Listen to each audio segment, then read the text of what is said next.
ಎಲ್ಲರಿಗೂ ನಮಸ್ಕಾರ. ನೋಡಿ, ಮಿಥುನ ಲಗ್ನ ಅಥವಾ ಮಿಥುನ ರಾಶಿಯವರಿಗೆ ಈ ವರ್ಷದ ಯುಗಾದಿ ಭವಿಷ್ಯ ಯಾವ ಥರ ಇರುತ್ತೆ ಅಂತ ತಿಳಿಸ್ಕೊಡ್ತೀನಿ. ಎಜುಕೇಷನ್ ರಿಲೇಟೆಡ್ ಅಂತ ಬಂದಾಗ ಹೈಯರ್ ಎಜುಕೇಷನ್ ಯಾರಾದರೂ ಮಾಡಬೇಕಂತ ಇದ್ದರೆ ಖಂಡಿತ ಮಾಡಿ. ಈ ವರ್ಷ ನಿಮಗೆ ಹೈಯರ್ ಎಜುಕೇಷನ್ ಮಾಡೋವಂಥ ಎಲ್ಲ ಪಾಸಿಬಿಲಿಟಿ ಇದೆ. ಅಥವಾ ಎಜುಕೇಷನ್ ಯಾರಾದರೂ ಡ್ರಾಪ್ ಆಗಿದ್ದರೆ ಈ ವರ್ಷ ಖಂಡಿತ ನೀವು ಕಂಟಿನ್ಯೂ ಮಾಡ್ತೀರಾ. ಜಾಬಲ್ಲಿ ನಿಮಗೆ ಸಾಧಾರಣವಾಗಿರುತ್ತೆ, ಅಂತ ಏನು ನಿಮಗೆ ಈ ವರ್ಷ ಬೆನಿಫಿಟ್ ಇರಲ್ಲ. ಇದು ನಿಮಗೆ ಜಾಬಲ್ಲಿ ಸಾಧಾರಣವಾಗಿರುತ್ತೆ. ಬಿಸ್ನೆಸ್ ಅಂತ ಬಂದಾಗ ಬಿಸ್ನೆಸ್ಸಲ್ಲೂ ಅಷ್ಟೇ ನಿಮಗೆ ಸಾಧಾರಣವಾಗಿರುತ್ತೆ. ಸೊ ನೀವೇನೇ ಡಿಸಿಷನ್ ತಗೊಳೋದಿದ್ರೂ ನೀವೇ ಸೆಲ್ಫಾಗಿ ತಗೊಳ್ಳಿ, ಯಾವುದೇ ಸಜೆಷನ್ ತಗೊಳಕ್ಕೆ ಹೋಗ್ಬೇಡಿ. ಸೊ ಅದರಿಂದ ನಿಮಗೆ ಸ್ವಲ್ಪ ನಷ್ಟ ಆಗೋ ಸಾಧ್ಯತೆ ತೋರಿಸ್ತಾ ಇದೆ. ಫೈನಾನ್ಸ್ ಅನ್ನೋ ವಿಚಾರದಲ್ಲಿ ಒಟ್ಟಾರೆ ಚೆನ್ನಾಗಿರುತ್ತೆ.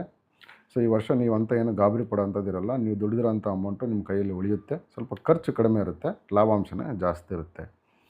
ಒಟ್ಟಾರೆ ಈ ಮಿಥುನ ಲಗ್ನದವರಿಗೆ ಈ ಯುಗಾದಿ ಭವಿಷ್ಯ ಅಥವಾ ಈ ವರ್ಷ ಯಾವ ಥರ ಇರುತ್ತೆ ಅಂದರೆ ಸ್ವಲ್ಪ ಲಕ್ ಅಂತಲೇ ಹೇಳ್ಬೋದು.